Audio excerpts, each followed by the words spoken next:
প্রথমবারের মতো একজন নারীকে সরকারের মুখপাত্র হিসেবে নিয়োগ করে ইতিহাস গড়ল ইরান। তবে এই নিয়োগ কি ইরানের রক্ষণশীল সমাজে পরিবর্তনের সূচনা নাকি কেবল একটি প্রতীকী পদক্ষেপ? ইরান সরকারের মুখপাত্র হিসেবে নিযুক্ত হওয়া ওই নারীর নাম ফাতেমেহ মোহাজেরানি। মন্ত্রিসভার বৈঠকের সময় এই ঐতিহাসিক সিদ্ধান্তের কথা ঘোষণা করা হয়। এই নিয়োগের মাধ্যমে ইরান তার রক্ষণশীল রাজনীতিতে এক নতুন অধ্যায়ের সূচনা করল। বৃহস্পতিবার পৃথক প্রতিবেদনে এই তথ্য জানিয়েছে সংবাদ মাধ্যম তেহরান টাইমস ও এনডিটিভি। প্রতিবেদনে বলা হয়েছে, ইরান সরকারের নতুন মুখপাত্র হিসেবে ফাতেমেহ মোহাজেরানিকে নিযুক্ত করেছেন দেশটির প্রেসিডেন্ট মাসুদ পেজেশকিয়ান। বুধবার মন্ত্রিসভার বৈঠকে প্রেসিডেন্ট পেজেশকিয়ান এই নিয়োগ দেন বলে ইরানের সংবাদ মাধ্যম জানিয়েছে। এই পদক্ষেপ অনেকের কাছে অবাক করার মতো হলেও এটি ইরানের রাজনীতিতে নারীদের ভূমিকা নিয়ে এক নতুন দৃষ্টিভঙ্গি প্রকাশ করছে। তেহরান টাইমস বলছে, ফাতেমেহ মোহাজেরানি 1970 সালে আরাকে জন্মগ্রহণ করেন।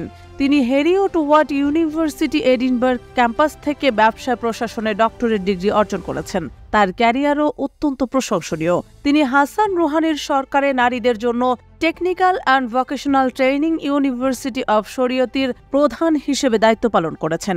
এছাড়া 2017 সালে সেন্টার ফর ব্রিলিয়ান্ট ট্যালেন্টের প্রধান হিসেবেও নির্বাচিত হন মোহাজেরানি।